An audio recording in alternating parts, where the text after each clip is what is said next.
आउज़ बिल्लाहि मिनश्शैतानिर रजीम बिस्मिल्लाहिर्रहमानिर्रहीम। जी इस्लामी बहन भाई, आप लोगों का क्या हाल है? आजकल मीडिया पे बहुत एक ख़बर छाई हुई है कि किसी ने एक बेज़ुबान जानवर ऊँट की टांग काट दी। क्या इंसान इस हद तक गिर गया है कि हम लोगों को समझ ही नहीं आती कि हम लोग क्या कर रहे हैं। एक जानवर, एक बेज़ुबान जानवर, कहते हैं कि एक चूंटी को भी अगर आप तकलीफ़ देंगे तो उसका भी हिसाब देना पड़ेगा।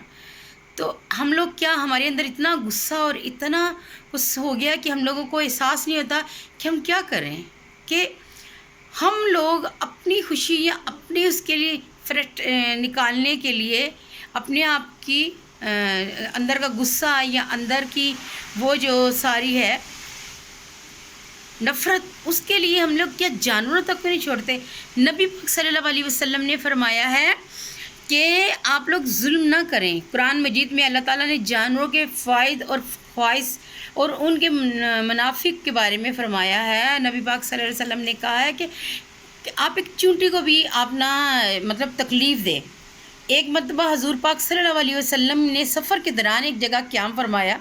वहाँ एक दरख्त पर परिंदों का घोंसला था और किसी ने उस परिंदे के घोंसलों में से बच्चे निकाल दिए थे। तो आप सल्लल्लाहु अलैहि वसल्लम ने फरमाया था कि उनके बच्चों को आप उसके घोंसलों में वापस रख दें, इसके बच्चे वापस रख के आओ, और अपने बच्चों को देखकर उसकी जान में जान आ जाएगी और वो खुश हो जाएगी।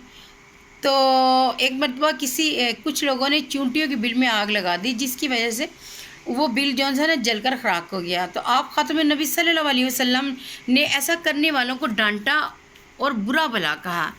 देखिए चूंटियों के बिल पे कि वो अगर उनकी तो आवाज़ भी नहीं निकल सकती, और वो जो ऊँट जिसकी टांग काट दी है कि वो किस तरह बिल बुला रहा है, और मीडिया पे आए दिन वो रोज़ाना वीडियो आम हो रही हैं। देख के दिल को कुछ हो रहा है कि या बारी ताला कि हमारी कौम को क्या हो गया है। कि एक मरतबा सल्लल्लाहु अलैहि वसल्लम ने एक आदमी का वाक़या सुनाया कि उस शख्स ने प्यासे कुत्ते को कुएं से निकाल कर पानी पिलाया, और जबकि वहाँ रस्सी और डोल भी नहीं था। उस आदमी का ये अमल अल्लाह ताला को इतना पसंद आया कि उसने उसको बख्श दिया, उसको जन्नत में दाखिल करने का फ़ैसला सुना दिया। तो अल्लाह ताला ने कहा कि ए अल्लाह के रसूल, क्या जानवरों के साथ अच्छा सलूक करने का भी अजर मिलता है? नबी पाक सल्लल्लाहु अलैहि वसल्लम ने इरशाद फरमाया, हाँ, हर जानदार के साथ अच्छा सलूक करने वालों पर अल्लाह ताला अजर अज़ीम फरमाता है। हज़रत इब्ने उमर रज़ी अल्लाह ताला अन्हा का गुज़र चंद नौजवानों के पास से हुआ जो किसी परिंदे या मुर्गी को बांधकर उसका निशाना लगा रहे थे।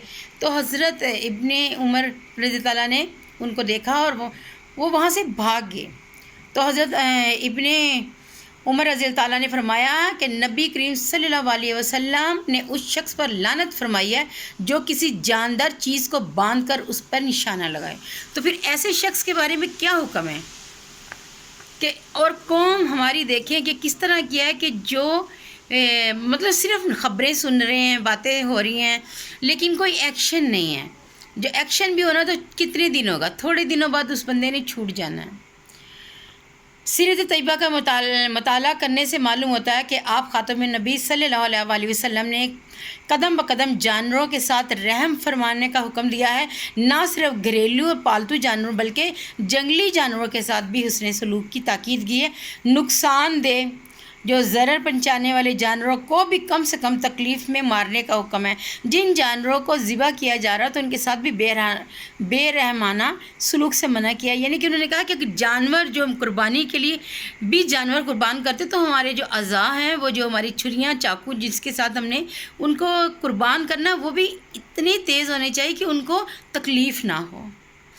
जानवरों पर बोझ लादने और सफ़र के दौरान में उनके चार पाँव की ताकीद की गई और ज़्यादा बोझ डालने पर मना किया गया। हमें चाहिए कि हम भी जानवरों का ख्याल रखें, उन्हें तकलीफ़ ना पहुँचाएँ, ना उन्हें बिला वजह मारें, ना उन्हें झिड़कें। अगर घर में पालतू जानवर हों तो उनके खाने पीने का बंदोबस्त करें। हम मौसमी हालात से उन लोगों को बचाएँ। तो हमारे नबी ने, तो हमारी उम्मत ने तो ये कहा है, तो हम लोग क्या करें? کیا ہم مسلمان ہیں؟ کیا ایز اے مسلمان ہم لوگوں کو کیا کرنا چاہیے؟ اب یہ آئے دن جو خبریں ہوتی ہیں ظلم و ستم کی، گھروں میں جانوروں، یہ جو جانوروں کی طرح انہوں نے ملازم رکھا تھا ان پہ ظلم، کیا ہے؟ کیا ہم مسلمان ہیں؟ ہم لوگ کس طرف جا رہے ہیں؟ خدا را اپنے، یہ آپ نے دوسروں پہ نہیں رحم کرنا، اپنے حال پہ رحم کرنا ہے۔ آپ لوگ اپنے اوپر اگر یہ ظلم کریں نا تو اب یہ نہ سمجھے کہ اب دوسروں پہ ظلم کریں، اس ظلم کا حساب آپ لوگوں کو روز محشر تو دینا ہی ہے، اس دن تو آپ دیں گے قیامت کے دن، لیکن آپ نے اس دنیا میں بھی حساب دینا ہے۔ تو اس لیے اپنے آپ کو، اپنے بچوں کو، آنے والی نسلوں کو تباہی سے بچائیں۔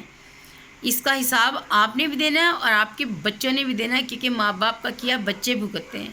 تو خدا را پلیز آپ لوگ آواز اٹھائیں اور دیکھیں کہ آج یہ واقعہ ہو گیا، خاموش رہے گی پوری قوم تو کیا ہونا ہے؟ ایسے کئی واقعات ہوں گے، کتنے اونٹ، کتنے جانور، کتنے بلیاں، کتنے لوگ ظلم کر رہے ہیں۔ تو اللہ تعالیٰ ہماری قوم پہ رحم فرما اور ہم لوگوں کو نبی کی سنت پر عمل کرنے کی توفیق عطا فرمائے۔ مجھے بہت دکھ ہوا ہے، بے انتہا روزانہ میں سنتی تھی، لیکن نا دل ایسے ہی ہو جاتا تھا۔ آج میں نے یہ خبر پڑھی تو میرا دل بہت ہو گیا کہ ہم لوگ کس طرح سے ہم لوگ اپنی جانوں پہ ظلم کریں، یا ہم ان کی جانوں پہ نہیں ظلم کریں، ہم اپنی جانوں پہ۔ دارا اس قوم پہ رحم کریں، کیونکہ ہمارے ملک میں جو پہلے ہی اس طرح کے واقعات ہیں اور ایسی باتیں ہو رہی ہیں، وہ صرف ہم لوگوں کے اعمال کا نتیجہ ہے۔ تو اللہ تعالیٰ نے نیچے آ کے ہم لوگوں کو سزائیں نہیں دینی، اللہ تعالیٰ نے آگ نہیں لگانی ہمارے گھروں میں۔ یہ جو آگے لگ رہی ہیں یہ ہمارے اعمال ہیں، یہ ہماری، اللہ تعالیٰ بخشش فرمائے، ہمارے گناہوں کو معاف کر دے، ہماری قوم پہ جو برا وقت آیا ہوا اس کو ٹال دے، یا باری تعالیٰ اپنی رحمتوں شفقتوں کے سائے کر دے۔ یقین مانیں کہ بہت ہی دل کو دکھ ہوتا ہے کہ جب اس طرح کی خبریں ہوتی ہیں، یا باری تعالیٰ ہمارے گناہوں کو معاف کر دے، ہمیں نیک کام کرنے کی توفیق طرف فرمائے۔ یہ اگر تو کوئی مطلب ہوتا ہے نا تماشا لگ جاتا ہے تو ساری دنیا اس کے ساتھ لگ جاتی ہے، جب کوئی اس طرح کا کام ہوتا ہے تو ہر بندہ تھوڑی سی بات کر کے تو چپ ہو جاتا ہے۔ کیوں؟ یہ کہتے ہیں کہ کسی ظلم کو دیکھ کر خاموش رہنا بھی ظلم کرنے کے برابر ہے۔ ہمیں چاہیے کہ ہم حق کے لیے آواز اٹھائیں، جب ہم حق کے لیے آواز اٹھائیں گے تو اس کا ہمیں صلہ اس دنیا میں تو ملنا ہی ملنا، لیکن ہمیں آخرت میں ضرور ملے گا کہ آپ لوگوں نے کسی ظلم کے خلاف آواز اٹھائی تھی۔ یا باری تعالیٰ ہم لوگوں کو اپنے نیک بندوں میں سے بنا اور ہمیں اپنے نیک بندوں میں سے اٹھا، کہ جب ہم تیرے پاس آئیں تو ہم اب اس قابل ہوں کہ ہم نے کوئی ظلم دیکھا تھا تو ہم نے اس کے خلاف آواز اٹھائی تھی، ہم خاموش نہیں رہے تھے۔ اللہ تعالیٰ ہم پہ اور ہماری قوم پہ اپنا فضل کرے، رحم کرے، دعاؤں میں یاد رکھیے گا۔ انتہائی دکھی دل کے ساتھ آپ لوگوں کو کہہ رہی ہوں، اللہ حافظ۔